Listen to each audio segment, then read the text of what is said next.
Hello everyone, it's Rafael Gutierrez. Welcome to my channel. Today I'm going to start talking about the basic physics that you need to understand pretty much how muscles work.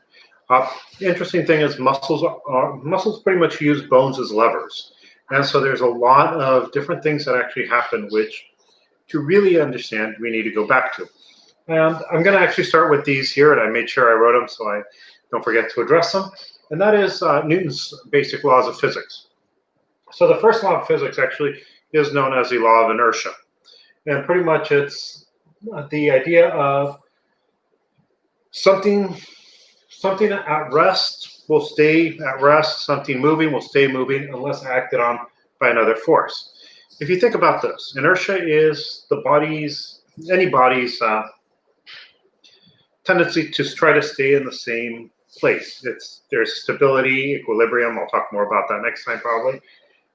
But if you think about it, if you're standing, to start moving, you actually need to change certain things. You have to add force to you have to add something to the system to get it to start moving. If you were, let's say, running, you need to actually do something to stop the force.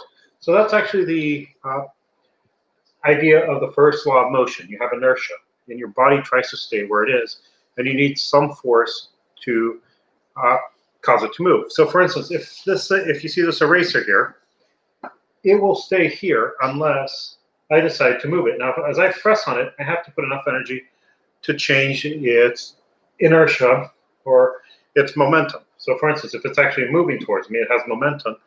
And for me to get it to move, I have to add something to or stop, I have to add something to the momentum. So that's actually the Newton's first law of motion. So, and we'll erase that. This will make sense later as I go on, and I'm going to give you something interesting to look at. Second law of motion is pretty much if something's moving, you need to add something, force or work, to get this thing to move a different way. If it's stationary, it's only when you act on it that you really do have the ability to move. Now, what's interesting is force is actually equal to mass times acceleration. What that means is momentum is mass times velocity, technically. The force is mass times acceleration, which means you're actually changing how fast something is moving. Work is pretty much force based on the distance that it changes. I'll talk a little bit more about that later. But I don't know why I put it in. I should have just kept force. So force is mass times acceleration. So if you don't have a change in acceleration, you don't have force. Now, the third law of physics, which is important to us, is that every action has an equal and opposite reaction. You've heard this. The idea behind that is this. Let's say I'm pushing the ground. So I'm pushing against the ground. As I push against the ground, there's an equal and opposite force moving the other direction. If I'm pushing against the ground, it may not actually cause the ground to move, but that same force will actually cause me to move. And so that's actually the third law of physics.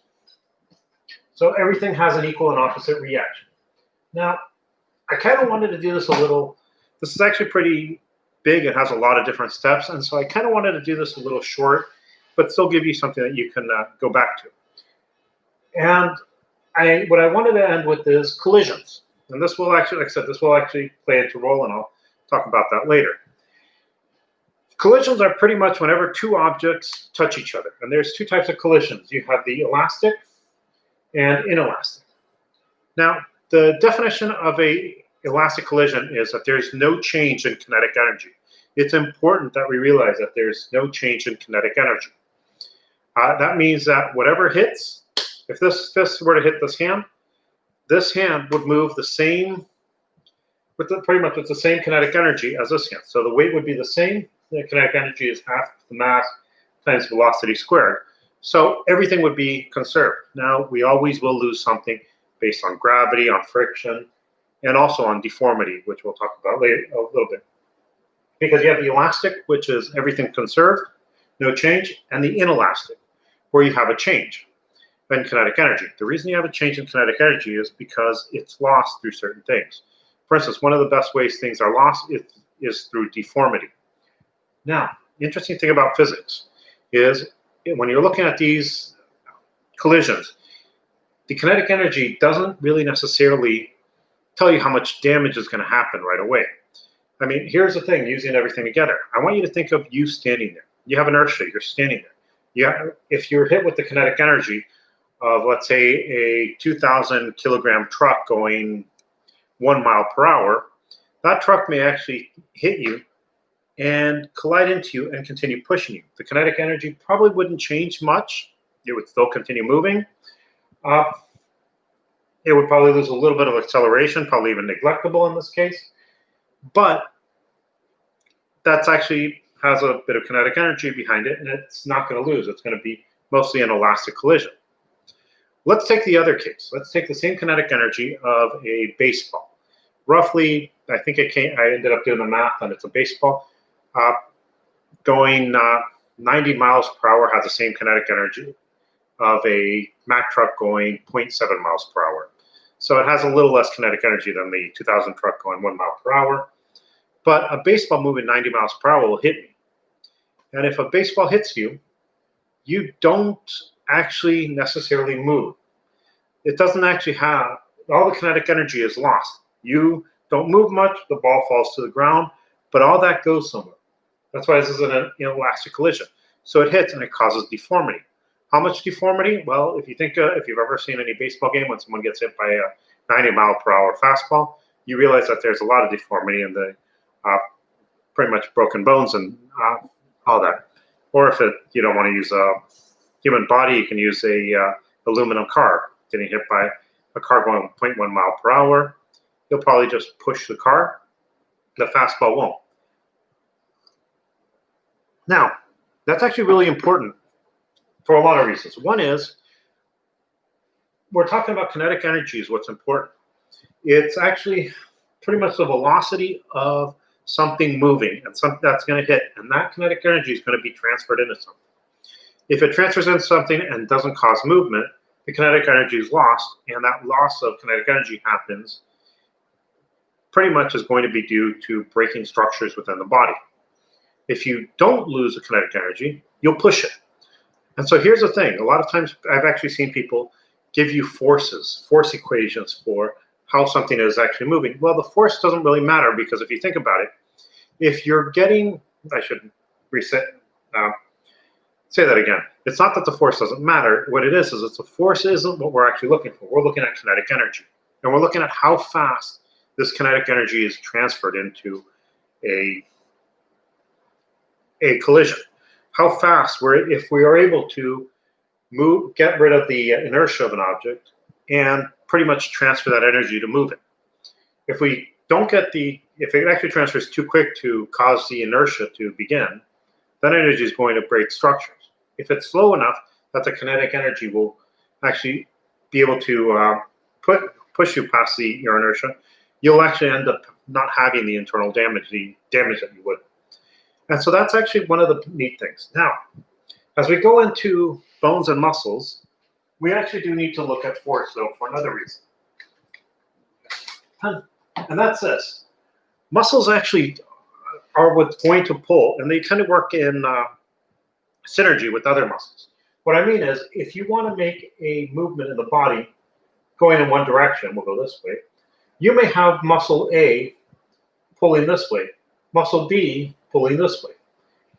Now, the thing is, if you actually do vectors, you have actually the pull here and the pull here. Now, if you're going on this line here, this force cancels this force out, which means it acts as if this force and this force here is only pulling in one direction.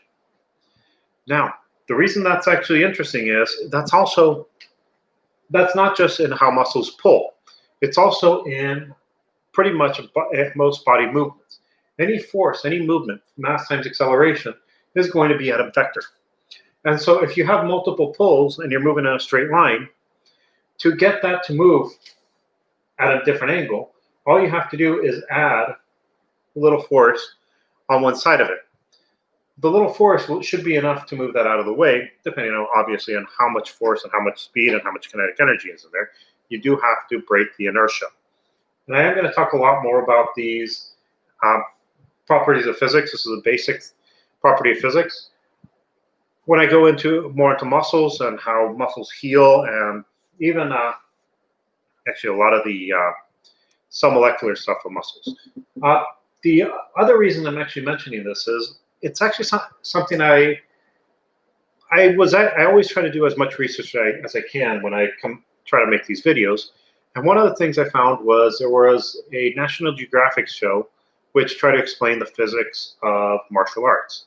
And a lot of times they did a piss poor job, where there was one time they were measuring how much force someone produced, and they actually gave it in pressure, pounds per square inch. But again, if you're pushing something with a lot of pounds per square inch, but it's actually happening slow enough, unless you're standing against the wall and being crushed, really it doesn't mean anything. All it means is it's going to chances are, all it means is it's going to push you if you have enough pounds per square inch moving slow enough. And so the truth is, what we actually have to look at is not just the kinetic energy, but how much kinetic energy is lost. To show you what I mean, I would actually tell you, Google Mike Tyson punching a punching bag. You'll notice that you have massive deformity into the bag, but it's not swinging all over the place. It's actually bending, and sometimes it's actually moving up if you watch the video I saw. And you actually see, you don't have, the kinetic energy is completely lost in the form of pretty much deformation of the bag. And you do see that power that he's actually developing. So that's actually the important thing, is power. How much force is going into something? How much energy is going into something per unit time? It doesn't matter how much, if you have a lot of force, but it's actually going slow, it may not actually cause the damage because of that inertia when you have the collision. I know this is a pretty short video. I know that there's a lot in here, and I know that there are a lot of people who are going to say that it's completely different than what they were taught. I would actually tell you, please look at the Go on Physics websites, Go on Collisions, try to figure out the elastic and inelastic collisions, why certain things would have more damage than others, and also look at force as a vector. I hope you enjoyed this, and have a nice day.